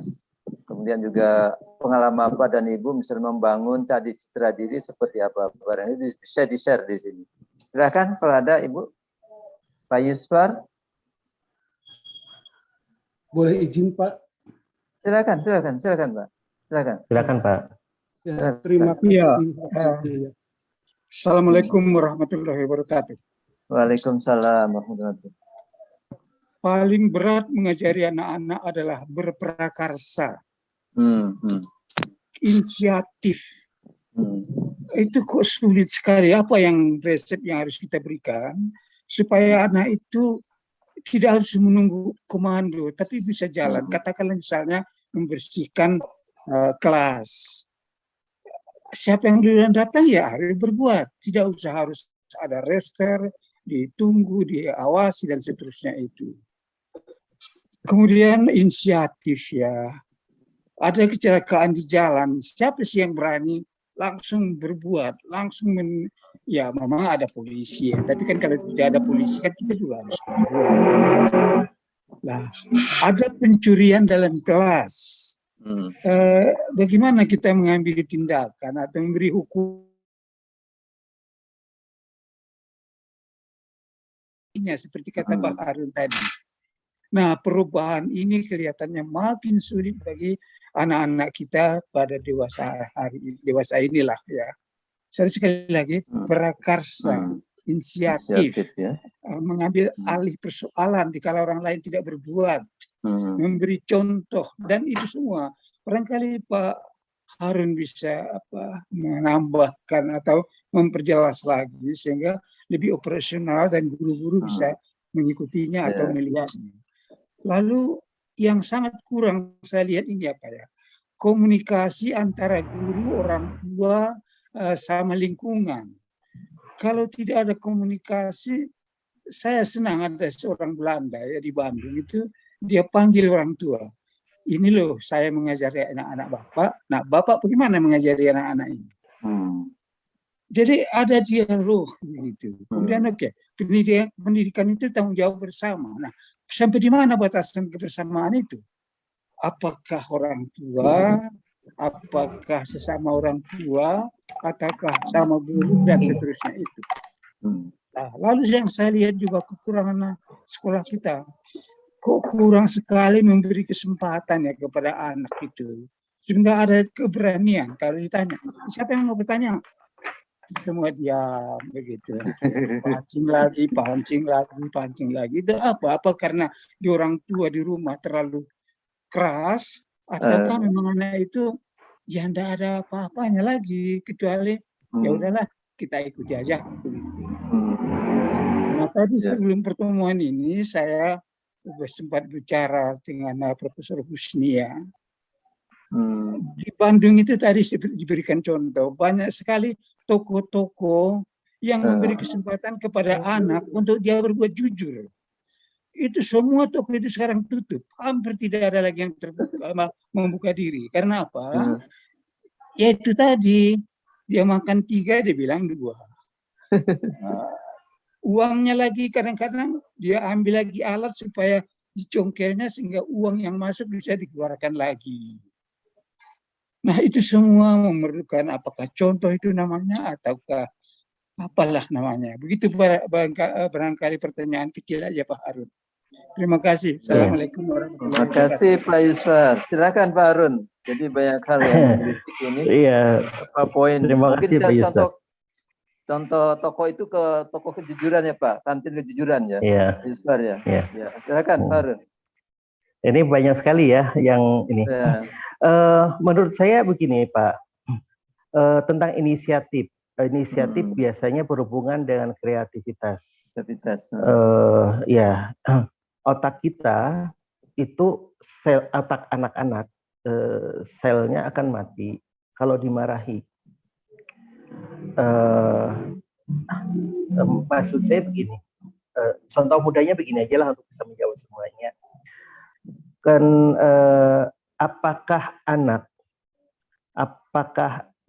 apakah di masjid Pak ya di Iswar itu imamnya itu imam muda atau imam tua? Biasanya untuk menjadi imam, kalau yang tua belum meninggal, yang muda belum boleh menjadi imam. Kalau sistem kaderisasinya masih seperti itu, tidak memberi kesempatan kepada anak untuk menjadi imam, maka selamanya dia tidak menjadi imam. Apakah kemudian inisiatifnya akan muncul? Tidak, karena memang tidak diberi kesempatan. Jadi saya melakukan riset kecil-kecilan, saya suka memaksa di sekolah untuk anak yang sudah balik, bacaan Qur'annya bagus, silakan jadi imam. Ustadznya yang hafal 30 juz di belakang. Nah, ketika anak-anak yang jadi imam, itu kreativitasnya, keberaniannya itu muncul. Kemudian mawas dirinya itu muncul. Kemudian dia lebih giat lagi untuk belajar. Karena diberi kepercayaan untuk melakukan sesuatu. Padahal secara umum dia belum begitu. Jadi anak SMP kelas 2 itu jadi imam. Ustadz-ustadznya yang hafiz Quran itu di belakang jadi makmum. Awalnya kita kondisikan, lama-lama kita jadwalkan, dan kemudian mereka bisa berkembang di situ, berkembang semuanya. Kemudian ketika misalnya ada satu proyek, ada satu pekerjaan, ada satu aktivitas, kita percayakan kepada mereka, kita beri tanggung jawab kepada mereka. Ketika kita memberi tanggung jawab kepada mereka, mungkin mereka akan melakukan dengan baik, mungkin juga tidak. Tetapi karena fokusnya kepada yang positif, ketika anak tidak bisa melakukan, kita nggak marahi. Namanya juga anak-anak sedang berproses. Yang sering kadang-kadang anak berinisiatif, tidak orang tuanya nggak nyaman, langsung dimarahi. Maka insya Allah dia tidak akan mengambil inisiatif apapun, karena setiap ingin inisiatif, berbeda dengan orang tuanya udah marah. Hukum kenikmatan dan kesengsaraan itu berlaku. Daripada aku berinisiatif, inisiatifnya malah menjadi marah, udahlah mendingan cari aman saja. Udah nggak usah inisiatif, nggak ada marah, damai, itu kenikmatan. Jadi untuk berinisiatif, untuk berkreativitas, kadang-kadang orang dewasanya yang mematikan itu. Padahal bisa jadi itu adalah hal yang baik. Masalah beda pendapat kan, ya namanya orang tua dengan anak-anak, beda umur, beda pendidikan, pasti perbedaan pendapat ada. Oleh karena itu, yang harus kita lakukan adalah kita sering berkomunikasi dengan anak-anak, sehingga anak-anak bisa menerima apa yang kita inginkan. Dan anak-anak sekarang, generasi Z itu adalah generasi leader. Leader itu nggak bisa diperintah. Jadi kadang-kadang ketika kita menerapkan aturan, kita perlu diskusi dulu dengan mereka. Nah, diskusi dengan mereka ketika akan menerapkan satu kebijakan, itu di situ kalau kita dengan anak-anak sudah tidak ada barrier lagi, mereka akan keluar ide-idenya. Yang saya alami adalah ketika ngajar anak SMP, ketika ada masalah, kemudian kita kembalikan ke anak-anak, kita minta pendapat anak-anak, kadang-kadang anak-anak itu memiliki pemikiran yang lebih luar biasa ketimbang kita. Artinya agar anak punya inisiatif, kreatif, dan seterusnya, beri kesempatan dong kepada mereka. Jangan kita terus mendikte mereka. Kasih kepercayaan ke mereka. Kalau salah, dialogkan. Kalau salah, diskusikan. Jangan ini salah, yang betul ini salah, yang betul ini. Akan susah seperti itu. Menurut saya sih seperti itu, Pak. Yang saya tangkap adalah tadi tentang inisiatif dan kreativitas itu. Mungkin yang Bapak Guru yang lain ada pendapat, kita sharing aja. Karena ngajar itu unik. Izin Silakan saya. Pak, ini Pak Agus ya. Silakan Pak Agus. Siapa? Ya. Pak Yusuf, masih baju Pak Agus. Terima kasih Pak Fuad. Ya, silakan. Ini ya, saya ingin juga menyampaikan hal tentang tadi yang disampaikan oleh Pak Yuspar ya. Ini ada istilah bahwa guru kencing berdiri, Iya. anak berlari gitu. Berarti lebih gila lagi ketika anak-anak meniru sesuatu yang ditentukan oleh seorang guru jelek, akan lebih jelek lagi gitu ya. Iya, betul. Nah, di dalam hal ini bahwa manusia itu dianugerahi sebagai makhluk spesial yang bersifat punya komunal gitu ya, bisa berbicara. Nah, artinya dengan segala pengetahuannya kita bisa saling menyampaikan. Di dalam konteks pendidikan itu adalah ajar mengajar tadi itu ya. Lalu bagaimana tadi tentang masalah terkait masalah kasih sayang dan kejujuran. Di sini ada hal yang harus ditekankan tentang persoalan masalah. Jadi seorang guru itu hendaknya menjadi panutan bagi anak-anaknya.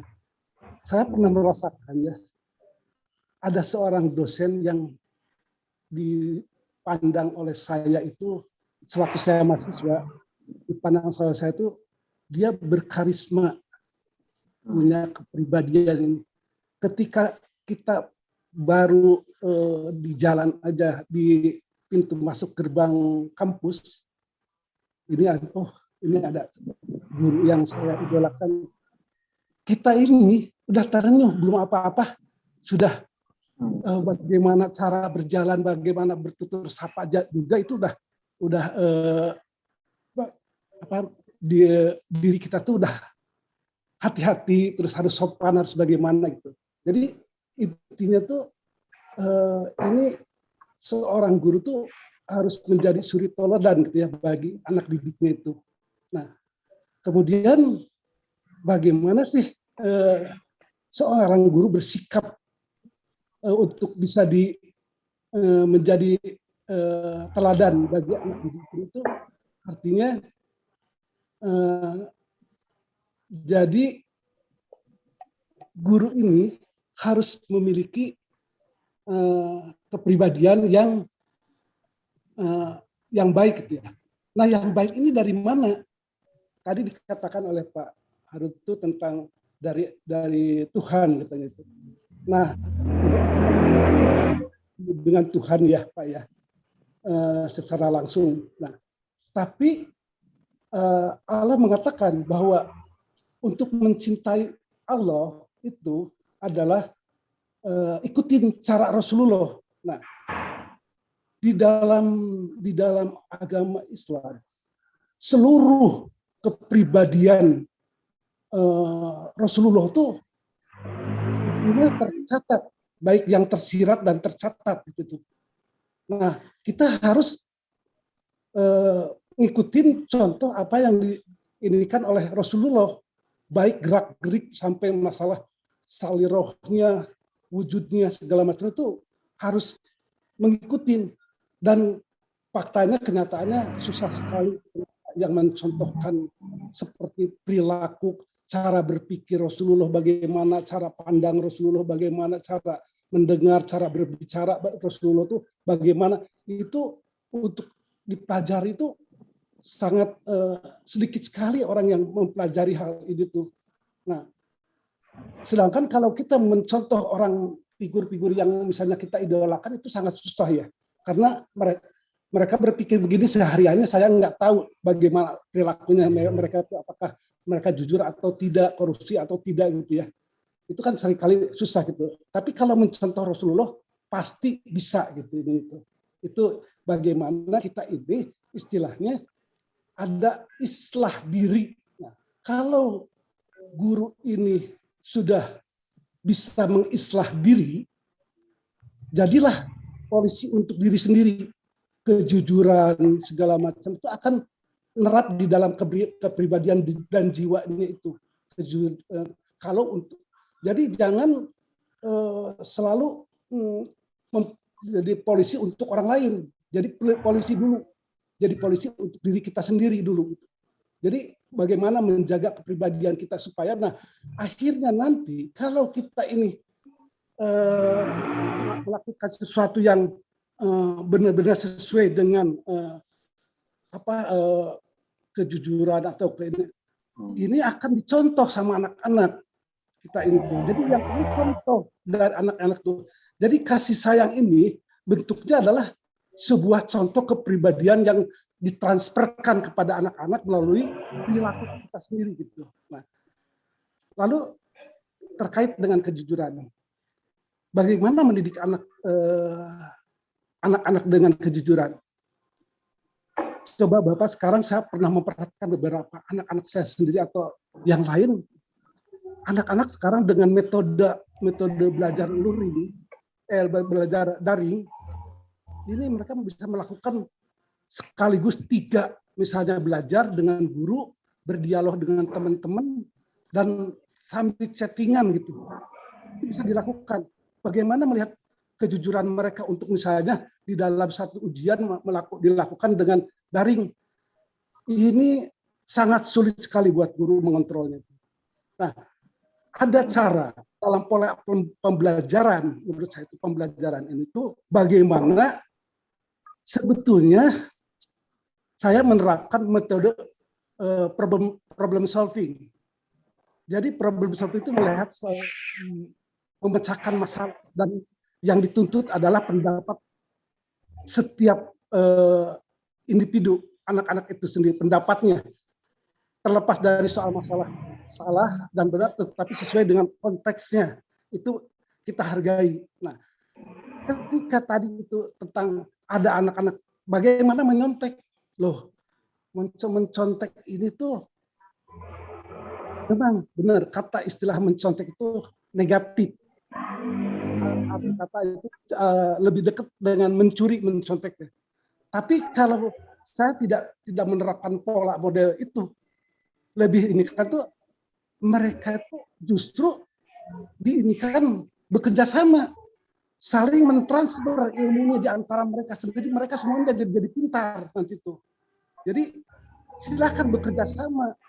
Jadi tapi istilahnya jangan dikatakan nyontek, tapi ininya bekerja sama sehingga seluruh misalnya kelas itu akan mendapatkan dari pengetahuan yang bagusnya itu yang dipakai oleh semuanya. Jadi semuanya akan bagus semuanya gitu, karena bekerja sama. Karena kenapa? Faktanya di luar, di dunia profesional itu terjadi selalu kerjasama, interdisiplin. Kenapa harus tutup-tutupin? Mereka harus jangan sampai selalu, kalau tadi katakan istilahnya kan mencontek, tapi bukan mencontek, kerjasama artinya. Karena di dunia profesional selalu harus kerjasama begitu. Ini bagaimana merubah pola supaya di dalam masalah ujian itu pengajaran itu jangan terlalu kaku oleh dengan tidak boleh mencontek. Ya iya, tidak negatif karena mencontek itu, tapi kalau kerjasama itu akan jauh lebih baik mungkin begitu. Saya kira ini untuk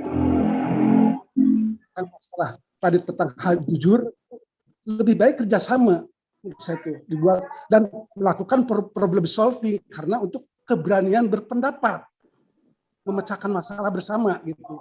Jadi yang harus dilakukan oleh guru-guru itu merubah pola tadi itu terlalu kaku terhadap persoalan masalah ujian itu harus diawasi. Kemudian pada anak-anak sekarang susah sekali untuk bagaimana mengawasi ujian dengan model daring kayak gitu tuh. Susah sekali. Maka berikanlah kebebasan ininya kepada mereka, tapi yang kita targetnya adalah output. Outputnya itu bahwa semua mereka itu memiliki pengetahuan dan kepintaran dan hasil yang baik, yang bagus gitu, kerjasama melalui metode problem solving. Gitu.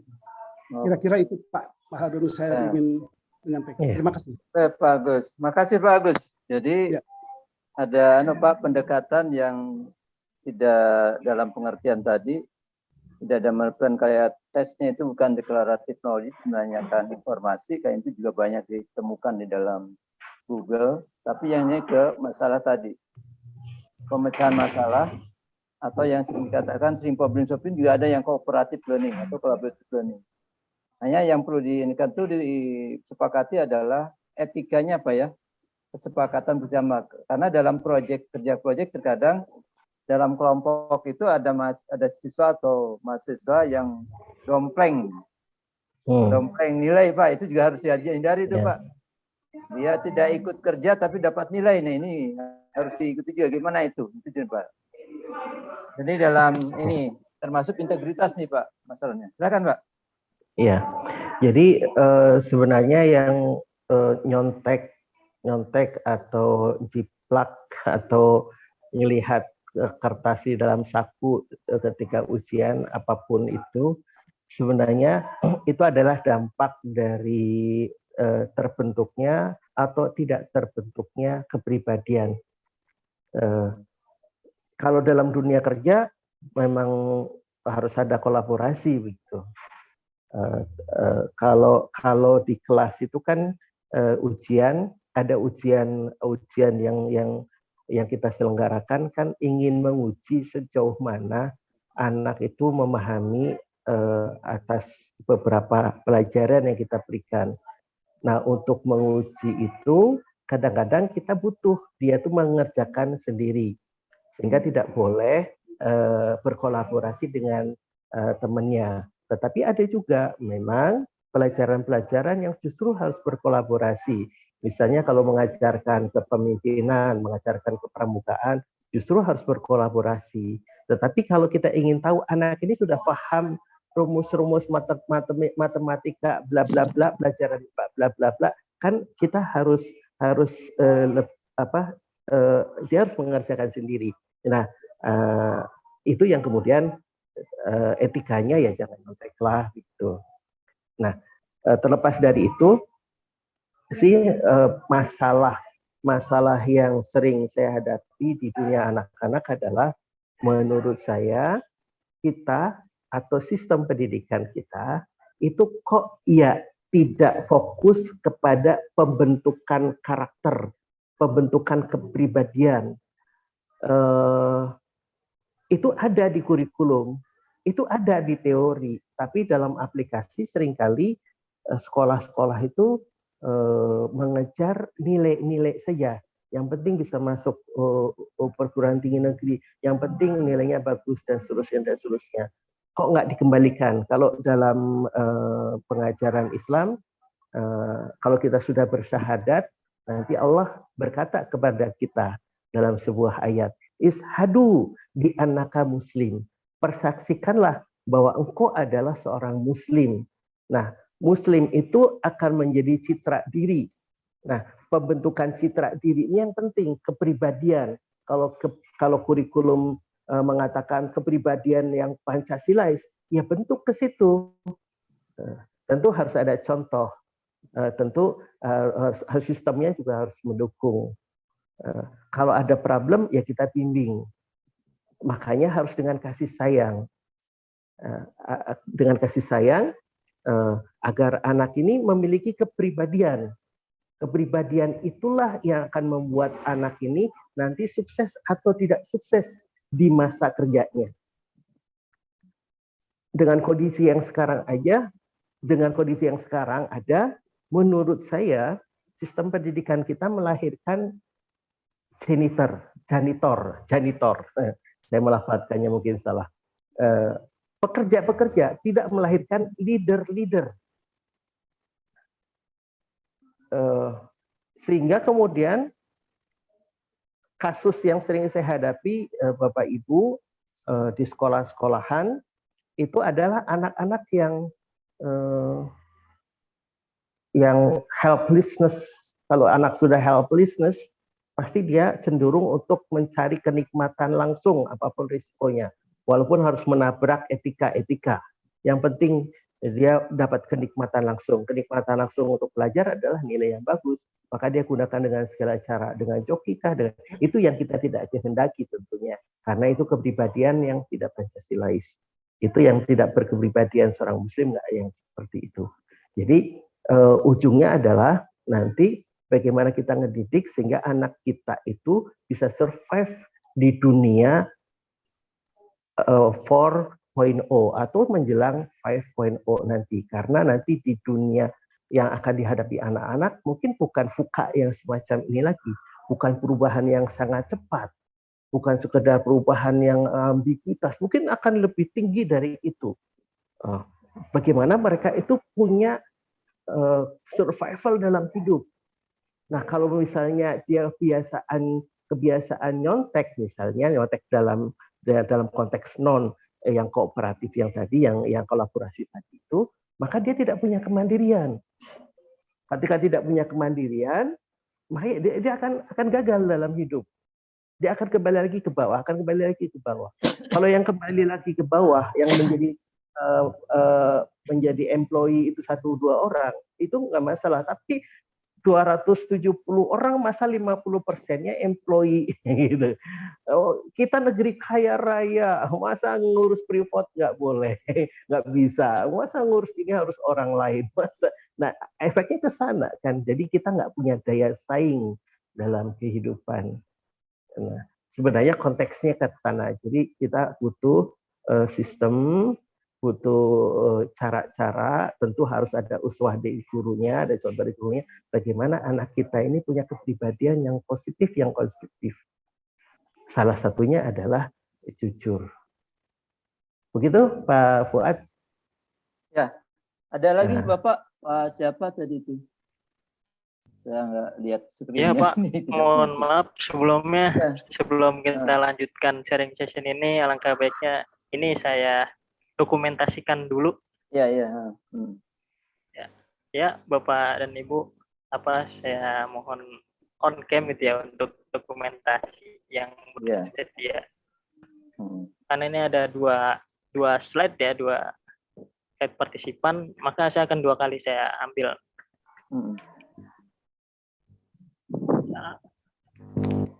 1, 2, 3.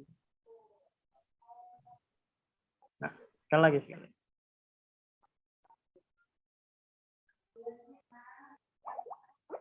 1, 2, 3. Ya. Terima kasih Bapak dan Ibu. Ya. Silakan dilanjutkan Pak Harun. Jadi tadi dari ada 2 Pak. Saya bisa tarik pertama pengembangan individu dan pengembangan kolektif. Artinya kita tidak bisa menapi juga pengembangan diri seorang agar dia bisa secara individu bisa survive di dalam kehidupan. Tapi juga dalam kehidupan depan juga ada kerjasama. Kemampuan kolektif itu dan tentu kerjasama. Ini sendiri perlu dikembangkan. Sehingga di kelas itu kenapa ada, kalau ada presentasi pribadi, ada presentasi kelompok. Sebenarnya mendidik ke sana. Hanya persoalannya bagaimana mengajarkan karakter yang baik itu di kita itu. Sering banyaknya administratif ya. Di lesson plan-nya disebutkan mengajarkan kejujuran. Tapi ujung-ujungnya di mana ditempatkan kejujuran di dalam kolom apa. Itu sering terjadi itu. Ini jadi bukan di dalam senarionya bagaimana menanamkan kejujuran di dalam pembelajaran. Oke, ada lagi Bapak dan Ibu yang ingin komentar atau bertanya? Siapa ya? Ibu siapa yang ada tuh? Silakan. Sebelum ke Halo. Silakan. Izin saya Bapak bertanya Pak. Silakan. Pak siapa? Saya Santana Pak. Oh Santana, silakan Santana.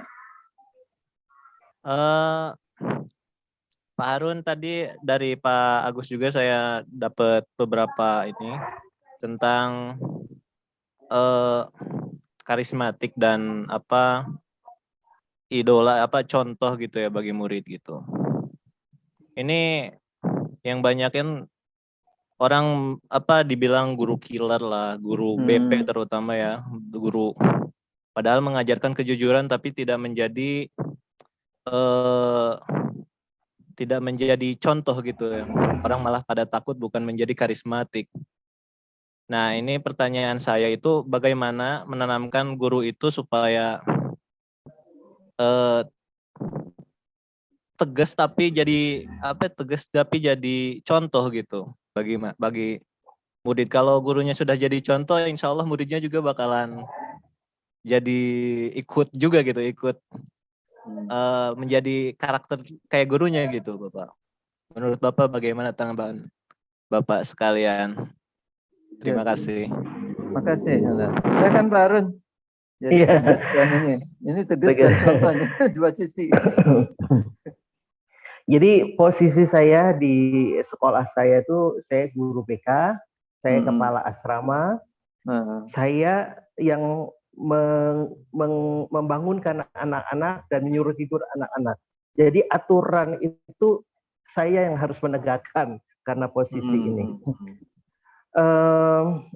Karena background saya terapis juga ya, terus memang lama di dunia parenting. Yang saya pakai ya jurusnya adalah mendidik anak dengan kasih sayang. Kasih sayang dalam pengertian saya paham anak ini kalau marah digimanain biar nggak marah. Anak ini kalau belum bangun bagaimana cara membangunkannya tanpa membuat dia marah. Kalau anak ini suka mengambil makanan orang, izinnya belakangan.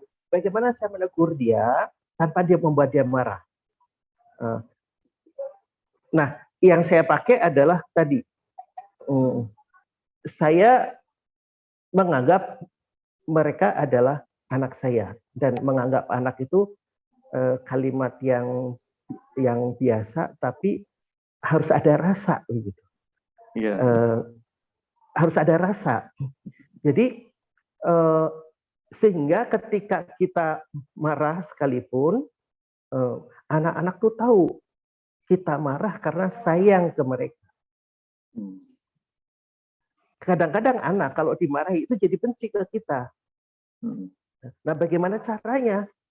Ketika kita marahin anak, kita tegur anak tuh nggak marah ke kita. Yang saya lakukan adalah saya tidak pernah marah dengan sengaja ke anak-anak. Saya hanya acting saja. Karena kalau saya marah, pasti orang marah. Karena emosi itu menular. Jadi yang saya bangun dalam jiwa saya adalah saya sayang kepada anak. Ketika saya sayang kepada anak, ketika saya marah, misalnya ada anak yang badal banget, ya saya harus marah. Tapi itu cuma acting. Susah ngomong gimana nih. Jadi saya cuma acting. Jadi guru tuh harus acting. Kalau guru marah-marah, bisa pecah nih pembuluh darah. Gitu kan. Jadi nggak boleh marah. Kalau kita kasih sayang, ya nggak marah. Kalau ada anak yang nakal kebangetan, kita pura-pura marah aja. Tapi kan kita manusia, Pak. Masa nggak boleh marah? Ya marah. Jadi kalau saya marah, saya nggak deketin anak. Kalau saya marah, saya nggak deketin anak. Kalau saya marah, saya jauhin anak. Sampai saya reda, baru saya acting marah. Kamu tadi ngapain? Kenapa tempat tidur nggak diberesin? Kata teman-teman kamu yang berantakin tempat. Nah, itu cuma acting aja. Sehingga tidak menular itunya. Sehingga kita bisa menegakkan aturan, kita bisa tegas, tapi anak-anak tetap sayang sama kita. Karena mereka tahu kita juga sayang sama mereka. Ini main perasaan. Ada trainingnya sebenarnya, namanya quantum love. Kalau di Bandung, saya beberapa kali mengajarkan ke guru-guru teknik quantum love, karena ini penting untuk guru. Jadi memang harus ada. Jadi mendidik anak dengan kasih sayang itu dalam pengertian sebenarnya dan dipraktekkan dengan sebenarnya. Kalau itu dipraktekkan dengan sebenarnya, anak-anak dekat sama kita. Atau saya melakukan misalnya saya ngegas itu pakai suara tinggi, nada tinggi, kalimat cepat, itu dipersepsikan sebagai orang marah. Habis bla bla bla bla bla, kenapa kamu lakukan ini? Kenapa ini? Oh gitu, habis itu saya rangkul. Ya udah, besok lagi mesti gini-gini nih. Atau saya nanya, kamu tadi begini dan begitu, menurut kamu salah atau tidak? Salah. Nah, kenapa kamu lakukan itu? Apa masalahnya? Masalahnya gini. Nah, bagaimana kalau itu terjadi lagi, kamu nggak melakukan kesalahan lagi? Menurut kamu gimana caranya? Biasanya caranya saya tanyakan ke mereka, bukan pakai cara saya. Kalau pakai cara saya kan usianya tentu jauh dengan anak-anak. Apa yang saya tahu belum tentu anak tahu. Gitu. Itulah yang kemudian setiap ketemu anak baru, saya asesmen dulu untuk mengetahui mafi anfusihimnya, sesuatu yang ada di dalam jiwanya itu apa. Ini makhluk macam apa. Jadi kalau ada 100 murid, ya ada 100 buku asesmen. Satu lagi, Bapak Ibu, kalau kita ke dokter, itu kita mendapatkan buku riwayat penyakitnya. Tapi di sekolah kita, rapot hanya rapot yang isinya angka, tapi tidak ada rapot perubahan perilaku. Anak ini dulu begini, sekarang jadi begitu. Oh, anak ini dulu punya trauma ini, maka menghadapi dia mesti begini dan begitu. Oh, anak ini kemarin datang tepat waktu, sekarang kok nggak tepat waktu ya? Oh, selama ini tidak tepat waktu, kok sekarang tepat waktu ya? Jadi ada reportnya. Perilaku anak itu harus ada reportnya. Dan reportnya itu bukan dibagikan di akhir semester saja, tapi ada di ruang guru, kita buka. Ada kasus apa, ada perubahan apa, anak itu sudah berubah atau belum perilakunya. Day to day harus kita perhatikan itu. Dan anak tahu ketika kita buka buku perilaku mereka tahu kita sedang mencoba untuk memperbaiki apa yang mungkin salah atau meningkatkan apa yang sudah betul. Buku perubahan perilaku itu membantu banget. Jadi kayak itu dokter Pak, ya Pak ya? Ya, kayak dokter. Itu kayak dokter ya, punya catatan masing-masing. Ya, dokter perilaku kan, guru dokter perilaku. Iya, betul. Jadi tahu betul sejarah perkembangan seseorang anak ya. Iya. Oke Pak, jadi tadi ada catatan tambahannya itu adalah berkomunikasi dengan rasa dan logika Pak ya. Rasa dan logika Pak ya. Rasa dan logika itu tidak bisa dipisahkan. Sehingga ketika kita dalam kondisi tadi marah, jangan langsung marah ya. Tapi setelah sudah reda marahnya baru. Sehingga di situ kita tidak dikuasai oleh nafsu ya. Gimana tidak punya. Jadi rasa dan logikanya akan muncul. Nah ini penting. Dan tadi yang Pak Anu katakan, latihan itu penting bagi para guru ya. Quantum love itu ya. Sehingga dia bisa mana seperti ini. Oke, Bapak dan Ibu masih ada? Quantum love itu 1 hari setengah itu Pak Fuad. 1 hari setengah ya? Iya, 1 hari setengah. Tapi yang nggak bagus itu, artinya kalau nanti dilakukan, misalnya di program kita, bisa juga bagus kan itu. Kesempatan itu. Terutama melatih tadi Pak, yang Pak Sanuran sebutkan. Marah, tapi bukan marah sebenarnya kan. Iya. Sehingga nanti tetap hubungannya tetap bagus. Apa yang dipertanyakan. Iya, hubungannya tetap bagus. Ini sendiri. Silakan, ada lagi pertanyaan ataupun komentar? Sampai jam berapa kita ini? Jam 3 Pak. Kira 6 menit lagi. 6 menit lagi. Iya. 6 menit lagi. Kalau masih ada pertanyaan silahkan atau komentar. Atau ada pendapat dari Bapak Ibu guru yang lain? Ya, guru yang lain pendapat silakan. Tadi Pak Agus sudah, selain yang lainnya siapa lagi? Atau Pak Agus juga nambahkan? Oke, kalau ada waktu sedikit, kalau tidak ada yang lain, pengalaman saya, kemungkinan saya memang di perguruan tinggi ya ini berhadapan dengan siswa gitu ya. Pernah satu kasus bahkan sebetulnya ya mungkin saya tuh sering dihadapkan bahwa untuk bimbingan saya tuh orang-orang anak-anak yang mahasiswa yang berkepribadian agak luar biasa gitu ya. Terus sampai ada yang istilahnya anak itu minder menghadapi dosen, kemudian ada yang banyak bohong gitu ya. Itu sering dihadapkan saya menghadapi mahasiswa seperti itu. Nah, satu kasus mereka ketahuan ini bohong kata saya tuh, walaupun saya tidak melihat buktinya. Nah, karena metode yang diterapkan oleh saya itu tentang problem solving, jadi problem solving itu bagaimana memecahkan masalah, dan mereka cara mengajarnya itu mereka selalu berpendapat mereka. Jadi istilahnya tidak textbook gitu ya. Mereka diharapkan untuk dihadapkan dengan masalah dan pendapat mereka. Nah, karena sering itu dilakukan, mudah sekali melihat tentang masalah dia bohong atau tidak itu. Jadi mudah. Nah, ketika mereka melakukan kesalahan yang bohong, saya nggak marah, tetapi memanggil masuk ke ruang saya, dan di situ dilakukan dialog sampai betul permasalahannya, kebohongannya dia itu terbongkar betul-betul nyata, dan rata-rata di berhadapan dengan saya hampir banyak mahasiswa itu meneteskan air mata. Nah, kesadaran sampai meneteskan air mata itu mereka punya kesadaran bahwa ya, saya ngakui kesalahan itu, dan sering mereka melakukan minta maaf dengan janji ke depannya itu tidak akan berbuat seperti itu lagi. Jadi kalau kita marah, walaupun apa ya Pak Harun, kalau misalnya kita marah di hadapan di hadapan banyak teman-temannya di kelas gitu, itu jatuh ininya itu, si siswa itu akan jatuh tadinya itu karena dimarahin. Tapi lebih baik kita panggil ke ruang. Kalau saya punya ruang khusus untuk dosen, jadi panggil aja ya. Mereka tuh yang punya kesalahan tuh dipanggil. Di situ dilakukan dialog untuk pembuktian bahwa benar bahwa itu salah, sampai pada titik dia dirinya itu benar-benar menyadari dan meneteskan air mata. Itu yang saya lakukan biasanya begitu Pak Harun. Kalau saya itu. Ya. Bagus Pak. Ya, Pak. Bagus Pak Ajar. Jadi bagus. Jadi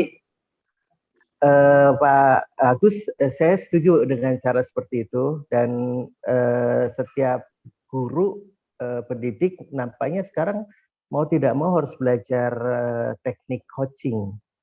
Teknik coaching itu nanti akan ada dialog.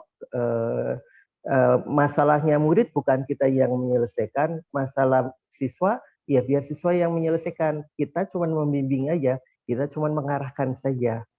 Jadi nanti akan ketemu masalahnya dia apa, jalan keluarnya juga seperti apa.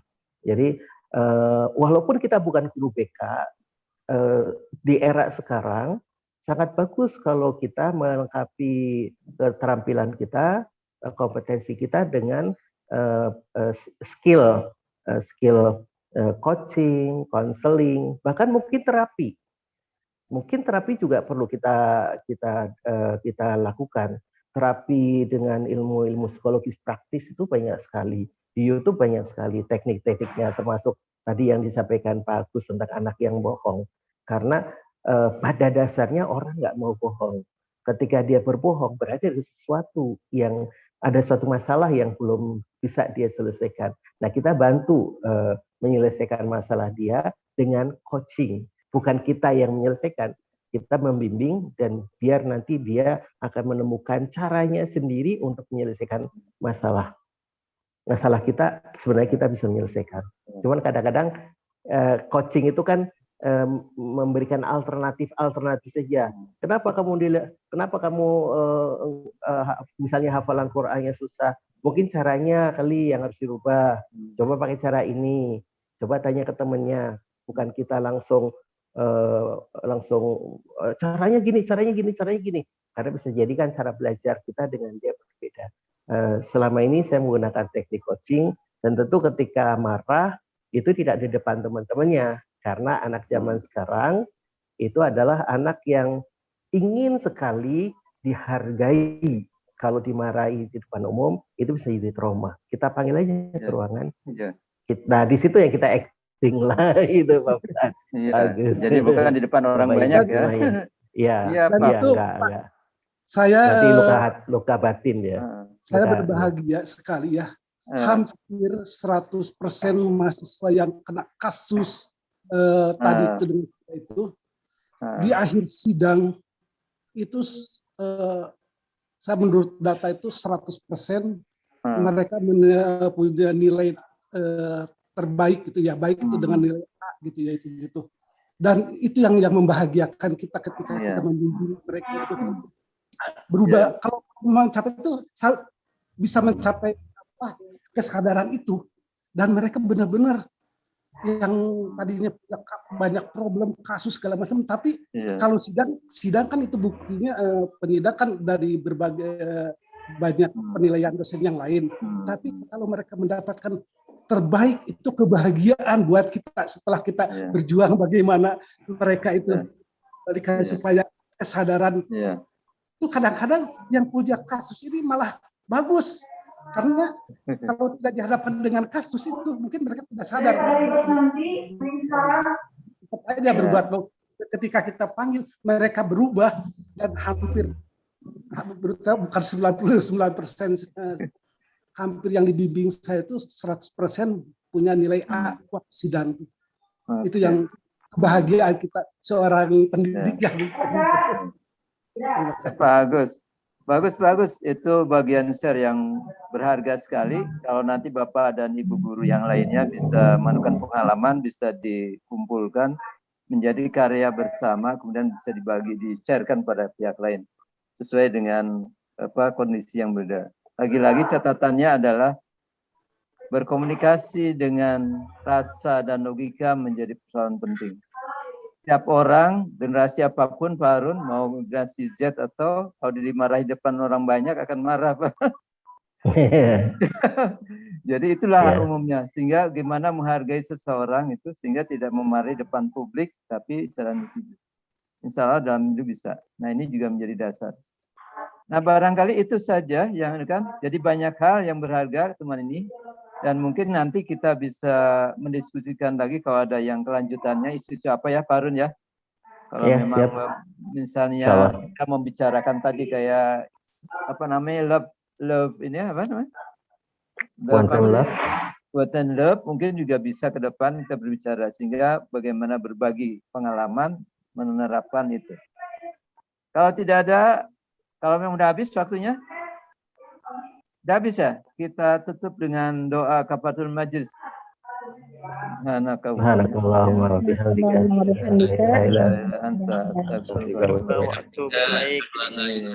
Ya, terima kasih Bapak dan Ibu. Jazakallah ahsanal jaza. Mudah-mudahan ini menjadi forum untuk berbagi dan menjadi tempat yang ajang melakukan amal. Karena terima kasih Pak orang lain ya. Terima kasih semuanya. Terima kasih juga. Mohon maaf lahir batin. Mohon maaf. Ya. Terima kasih Pak Harun, Pak Fuad. Sama-sama Pak. Pak Husni juga, dan Pak Syamsir. Ya, dan juga Bapak-bapak Ibu semua yang sudah hadir. Itu dia sharing session di hari anti korupsi ini. Jadi apa yang bisa kita ambil ya, karena korupsi memang sudah terjadi, tapi untuk di masa yang mendatang tidak terjadi ya, Pak Harun tadi dikenalkan lagi kepada Tuhan ya, kepada pribadi yang lebih baik lagi untuk mencegah. Jadi kita memulai pada diri kita sendiri dulu gitu, dari mulai pribadinya mengenal Tuhannya. Jadi ketika untuk melakukan itu ke depannya tidak terjadi lagi. Ya. Terima kasih semuanya. Ini dia, kita putar lagu penutup untuk mengakhiri acara hari ini. Terima kasih ya, Rai dan ini.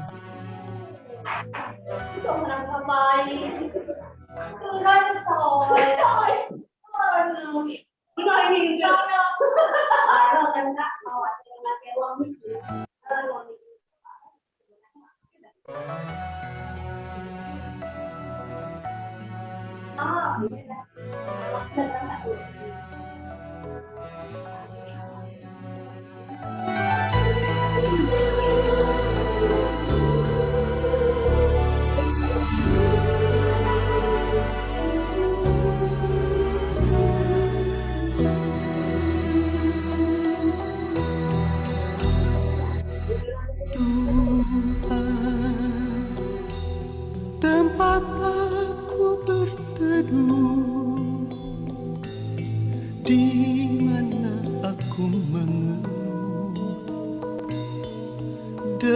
segala perlu.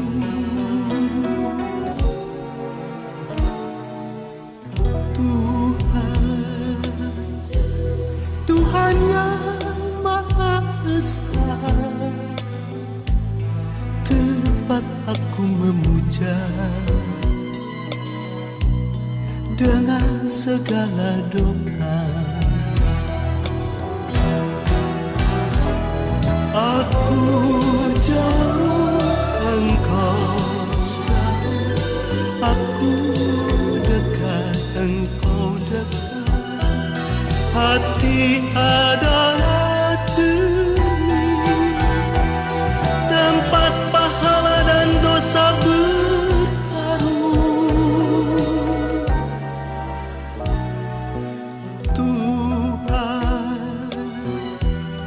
Tuhan yang Maha Esa,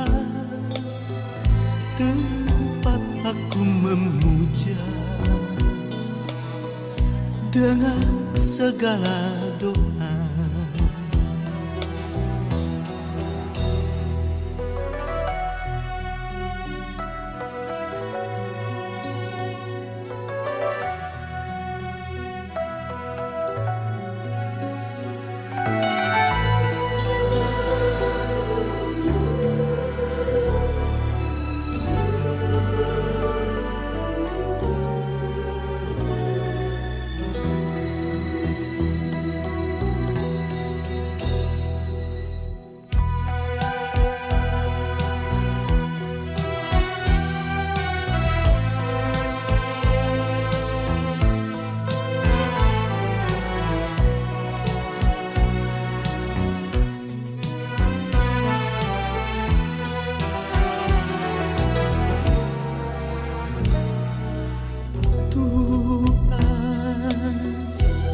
Tuhan yang Maha Esa,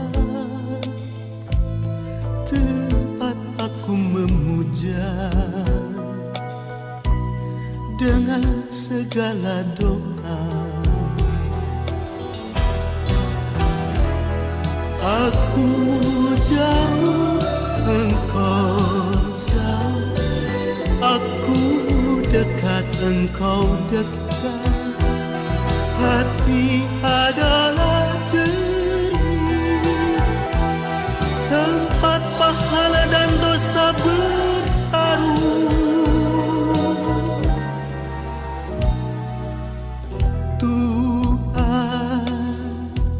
Tuhan yang Maha Esa, tempat aku memuja